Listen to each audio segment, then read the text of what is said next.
Hello and welcome to another Beyond Sunday. I'm Brandon Walters with Reverend James King. And James, today I want to talk about something that everybody really, a word they use all the time, but I think there's a deeper meaning we're missing, and that word is faith. Because I think, to us, faith is, the general definition is believing in something you can't see. Right. But I think there's a lot more to that, and I want you to, kind of delve into it, and let's just see where it goes. Okay, sure. Well, I have always been fascinated with this idea of faith. In the Bible it says that the worlds are created by faith, that the whole universe runs on faith, by the word of faith. And so Mark chapter 11 verse 23 says that whoever will say unto this mountain, be removed and be cast into the sea, and does not doubt in his heart, but believes that what he says will happen, then he will have whatever he says. Okay? And so that is faith. And so faith is very powerful. Hebrews 11:1 says faith is the substance of things hoped for, the evidence of things unseen. So, faith is all about belief, attitude, and not just what you mentally assent to, but what you truly believe. How do we get to that point? I guess the million-dollar question here, literally, right. In some cases, right? Absolutely, yeah, sure. But the idea of seeing it and knowing it before it shows up in your life is the trick, right? Yeah, and I think it's like, one person said, I think it was Wayne Dyer, he said, it's not seeing is believing, but it's believing is seeing. See? So anytime, it's like the kingdom of God or the invisible realm of spirit is kind of backward to the way that we think, typically. So the way that you think it is, usually it's not that. General rule. The general rule, exactly. If you think that's right, you're wrong. There you go. All right. And so what's interesting about that scripture when it says to speak to the mountain and tell it to go away, to go into the sea, if you turn that around, that is what we do all the time, because faith is trust in the positive. Doubt is trust in the negative, okay? And so we are always creating. We are always selecting the reality. We are always selecting what it is that we want in our lives through what we believe, through what we choose to believe. The key is to do it consciously, because the more conscious you are in selecting what you want, then the more that you will begin to change the subconscious beliefs. Those subconscious beliefs only work when you're unconscious. You see what I'm saying? Mm-hmm. You see how powerful that is? When you are conscious, then the subconscious beliefs don't have near the power and the effect. So if you have some negative unconscious beliefs, but you are becoming more conscious, then it will cancel out those unconscious or subconscious beliefs. Well, you talk about we're always co-creating. Yes. And I'm in a class right now at the church here called Prosperity Plus, right. About Mary, Man, and Morrissey. And part of what she talks about is you're co-creating whether you like it or not. You don't get a choice in that. Absolutely. Which I think is, when you start to take that in, you go, oh, I better pay attention. Because, and that's what she's saying, if you're not paying attention, it doesn't matter. You're still co-creating, and it's just you happen to be doing it by default. Exactly. So do it consciously. But what she talks about a lot is about this faith. Right. And she even talks about refers to the Wallace Wattles book.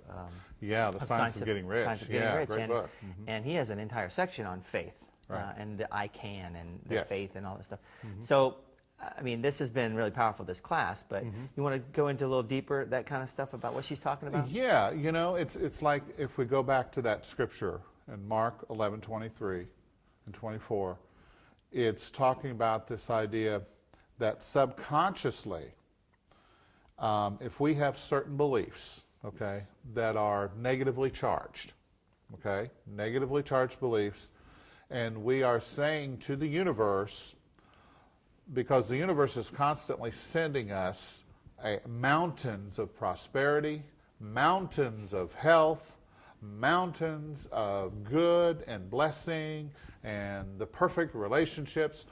That's what the universe is constantly sending us. But what we are doing subconsciously with our doubt, with our negative charges, we are speaking to those mountains of prosperity. We're saying, go be cast into the sea.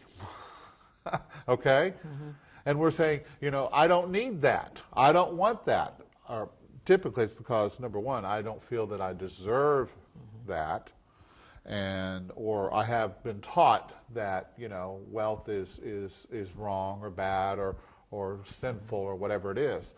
But the key is what we do also is when we speak to the mountain of prosperity and joy and say, be cast into the sea, then we limit the amount of blessing that can come through according to our attitudes, our faith, our belief, our desires, our dreams, our visions.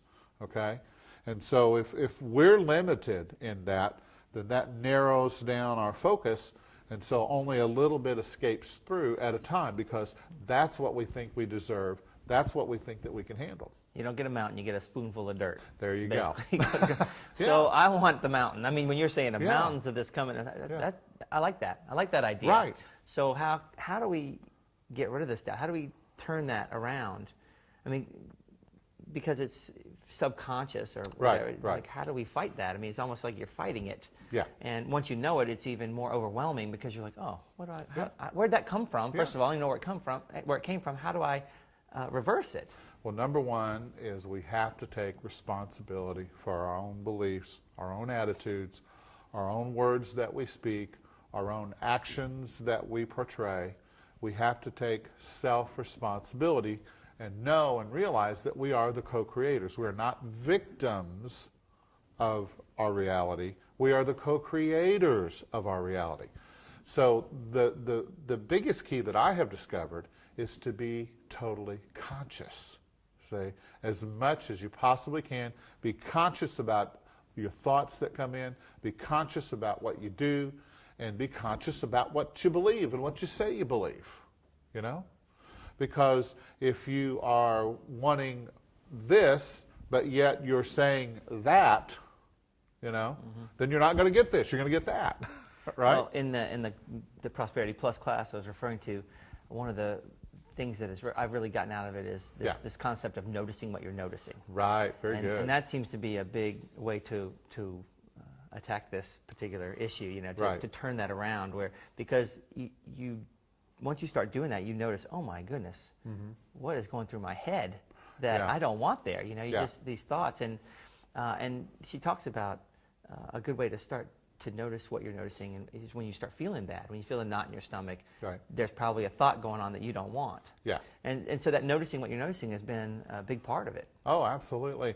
And that is being conscious by noticing what you are noticing, And it's becoming more aware. It's becoming more alive, more awake, more fully embracing life rather than just kind of sitting in the back seat and just letting things happen as they happen, And so noticing, the little things about yourself, because it's the little things that really trip us up. What do you mean the little things?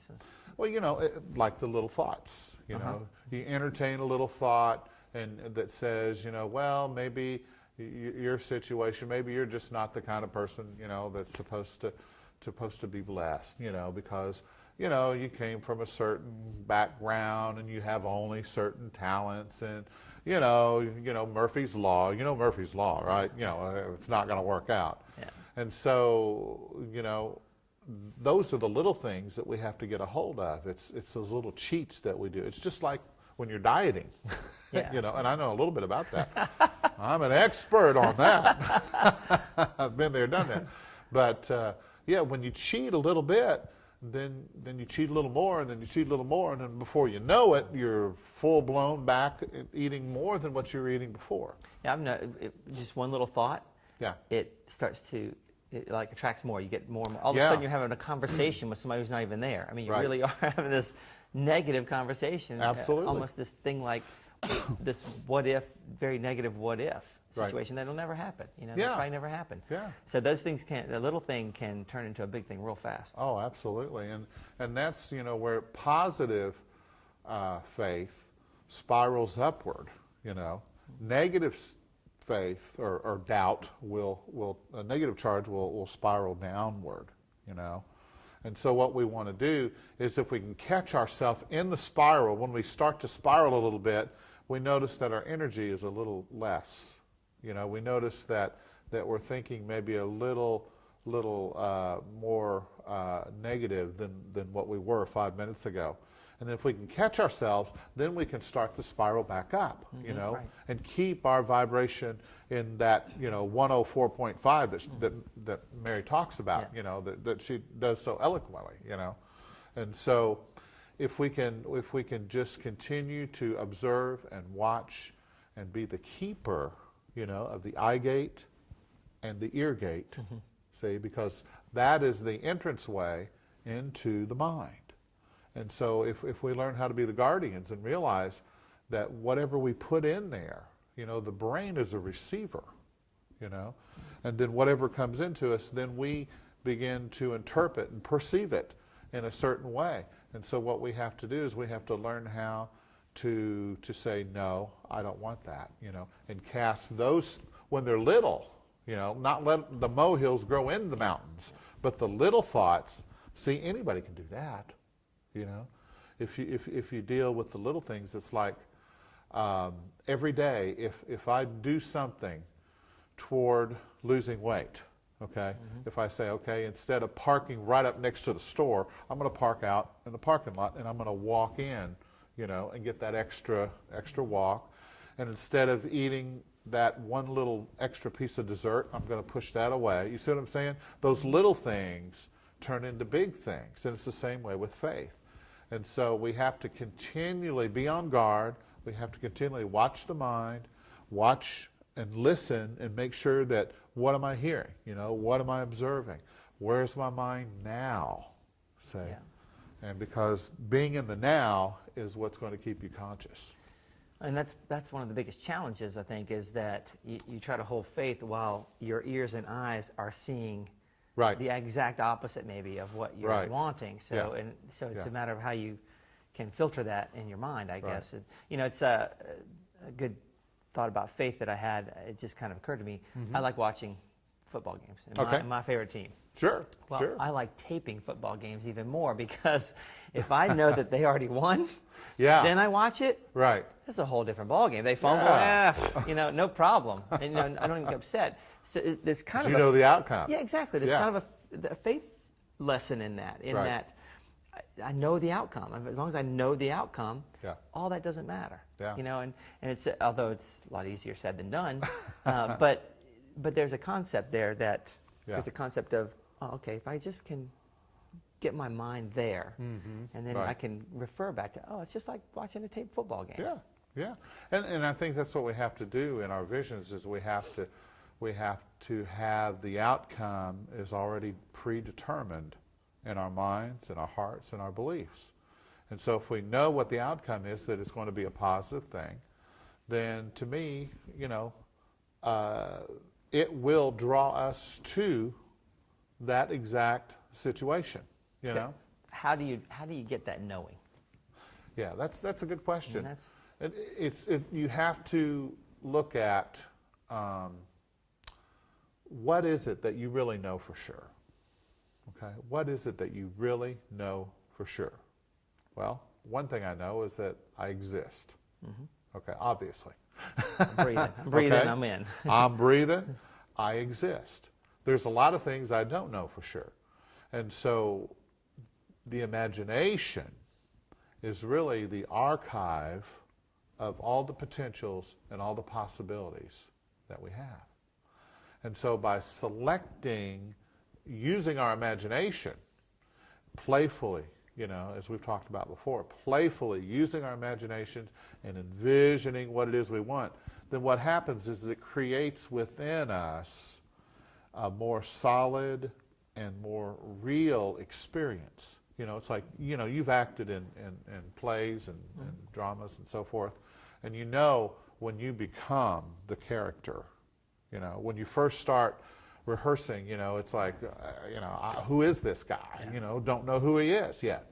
But as you continue to act and you continue to practice your acting, then eventually you get to the point to where you begin to embody this person, and you are that person. You know, you've created that persona in that moment. And that's kind of what we do. We create a persona of total belief, of total confidence, of total knowingness. And we're able to put ourselves in that space, you know, as often as we need to. And when we're in that space, we see it, we envision it, and it's all done. You feel it. You feel it. Yeah, Absolutely. because, I mean, it's in this class, she was talking about this acting as if. Yes. And you're sitting there going, okay, well, I want to be, you know, financially free, multimillionaire, whatever. Right. How do I act as if? Well, you can act like I'm that, but I'm choosing not to spend my money that day. You know, you feel that. And I thought, well, that's okay. So it's this acting as if. How would you feel if those things were in place in your life? Right. And that made sense. I was like, yeah, that makes sense. So that sounds like what you're talking about. Yeah, yeah, exactly. If you want to be the CEO of a large corporation, then what does the CEO have? Well, he's got a desk, you know, and he's got a phone, and she has whatever that they need in order to be a successful CEO. And so you sit at your desk and you take on the persona of a CEO in whatever way that you want to play that out. And then you begin to feel it, you begin to see it, you begin to imagine it, and you begin, in your mind, you start creating the deals. You know, you start creating the agreements and the whatever it is that you need to do in order to become that. You know, it's like if you want to be an artist, then you have to dress like an artist. You have to think like an artist. You have to have all of the props that an artist has. Talk like an artist. Yeah, just take a bath like an artist. Yeah, I don't know how an artist, but you can pretend. It's got some bubble sculptures and everything in there. Exactly, you know. And so you just begin to act as if you already are that, you know. And then after a while, your subconscious says, okay, that's who we are. And then you start vibrating it, you start radiating it, you start putting it out there, and then that reality comes to you, and it can't be any other way. It has to. It has to come to you. Well, that's part of, the class That's has been, the faith. The Prosperity Plus class has been really fantastic for learning more about this, and faith is just a small part of it. Yeah. But it's an important part. Yeah. I know the church is going to be doing another one. I've loved it. I mean, we're in week 7 out of 10, and it's been incredible. I mean, I love it. Yeah. And I've learned a lot. Absolutely, And I know the church is going to be doing another round of it in January. You want to talk about that? Yeah. You know, a lot of times, and I know you've noticed this, at the end of the class, there's several, you know, we've got, 15 or so folks in the one class that you're in, and we're sitting there, and there's just like an electric energy, you know, and everybody feels it. And then when we pass the bucket around, the gratitude bucket around, everybody is just like totally in the spirit with each other, you know, and in the spirit of giving, and you feel the prosperity, you know, you feel the electricity of it. And so it's a very powerful thing. So it has been so successful, people love it so much that we're going to start it again on January the 10th. And so we're going to open it up, and hopefully, you know, or I'm looking forward to a lot more people joining us and being a part of the group, because I think it's very powerful, and it's what we need to do in order to create and make an impact here in our little area of Greenville. Well, I think most of my class, including me, are going to go through it again, because the information is so good, and it's just so vast. I mean, you can't take it all in. There's just so much good stuff. Yeah. And plus, just being around folks going through the same thing makes a huge difference. It really does. Huge difference. It really then does. I'm trying to picture myself doing this on my own at home, because you can watch the video and do the exercises, but it wouldn't be anywhere close to the same. There's something about the group energy. Yes, and what you're saying is right. And that end of that thing is like, whoa, it's powerful. Yeah, it's very powerful. It really is. So I'm very much looking forward to it. It's a great class, and thank you for the talk on faith. That was great. I don't think we can get enough talks on faith. You know, it's just not. It's Yeah. not easy, but it is simple.